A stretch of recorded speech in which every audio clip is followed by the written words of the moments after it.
இப்போ நீங்கள் திரைப்படத்துக்கு 100வது நாள் கொண்டாடலாம், அரசாங்கத்துக்கு எப்படி 100வது நாள் கொண்டாடலாம்? நீங்கள் அவர் மரியாதைக்குரிய முதலமைச்சர் விஜய் அவர்கள் ஆட்சி வந்துட்டாருன்ன உடனே நீங்கள் வந்து 100வது நாள் கொண்டாடணும் அப்படின்னா அதுக்கப்புறம் நீங்கள் வந்து வெள்ளி விழா கொண்டாடுவீங்க போல இருக்குது, அப்புறம் பொன் விழா கொண்டாடுவீங்க போல இருக்குது.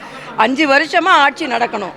அதனால் வந்து 100 நாள் 200 நாள்லாம் இல்லாமல் இன்றைக்கி அவங்க இன்ஸ்டால்மெண்ட்டில் அவங்களோட விவசாயிகளுக்கான கடன் தள்ளுபடியை இன்ஸ்டால்மெண்ட்டில் செஞ்சிட்ருக்காங்க.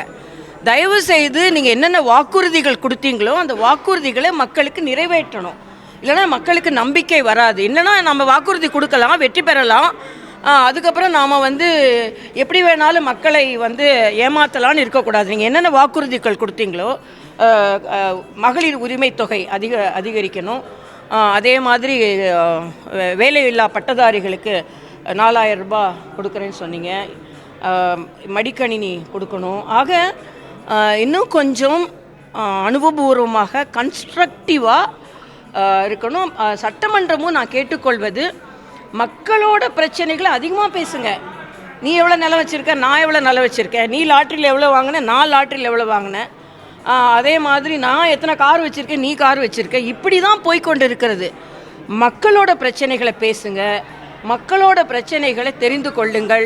நேற்று கூட திருவொற்றியூரில் பார்த்தீங்கன்னா ஒரு தம்பி கொலை செய்யப்பட்டதற்கு நீங்கள் மினிஸ்டர்ஸ் எல்லோரும் போனி உங்களை கொண்டாடி முடிச்சிட்டாங்க. இனிமேல் நீங்கள் வந்து மக்களுக்கான அமைச்சர்களாக பணியாற்றணும். மக்கள் நேற்று 2 அமைச்சர்களுக்கு எதிர்ப்பு தெரிவித்திருக்கிறார்கள்.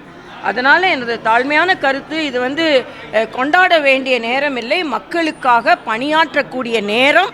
அதனால் மக்களுக்காக பணியாற்றுங்கள் என்பது எனது தாழ்மையான கருத்து.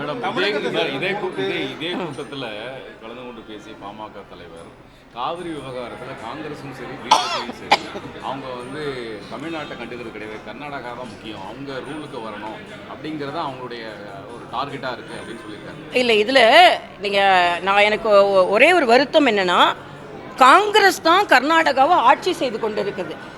மாணிக் தாக்கூர் என்ன சொல்கிறாருன்னா, நயினார் நாகேந்திரன் அவர்களும் அன்புமணி அவர்கள், ஒருவேளை சகோதரர் அன்புமணி அதுக்கு பதில் சொல்லியிருப்பாரான்னு எனக்கு தெரியல, ஏன் பாஜகவை, கர்நாடக பாஜகவை நீங்கள் ஏன் கண்டிக்க மறுக்கிறீர்கள்னு. இவங்க ஆட்சி நடக்குமா, இவங்க தண்ணி திறந்து விட மாட்டாங்களாம், ஆனால் போராட்டம் நடக்கிறவங்கள கண்டிக்கணுமா? இது என்னடா அதிசயமாக இருக்குது.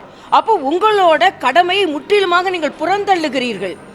கர்நாடக அரசு தமிழக விவசாயிகளின் இன்னைக்கு ஒரு நாளைக்கு ஒரு டிஎம்சி தண்ணீர் திறந்து விட வேண்டும் என்று காவிரி நதிநீர் ஆணையம் சொல்லியாச்சு. காவிரி நதிநீர் ஆணையம் ஆரம்பிக்கப்பட்டது எப்போ?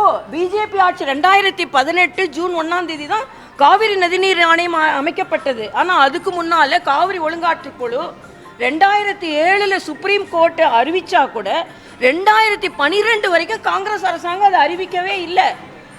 மக்களுக்கான, தமிழக மக்களுக்கான தண்ணியை சரியான பங்கீடு கொடுக்கவே இல்லை.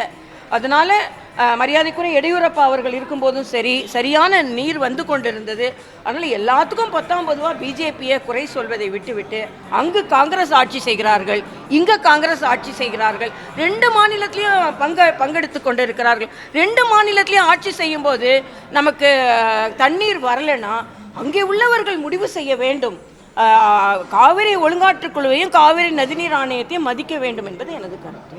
நிச்சயமாக நம்ம விவசாயிகளுக்கு தண்ணீர் கிடைக்கணும், அந்த காவிரி இங்கே வரணும், அதில் எந்த மாற்று கருத்தும் இல்லை.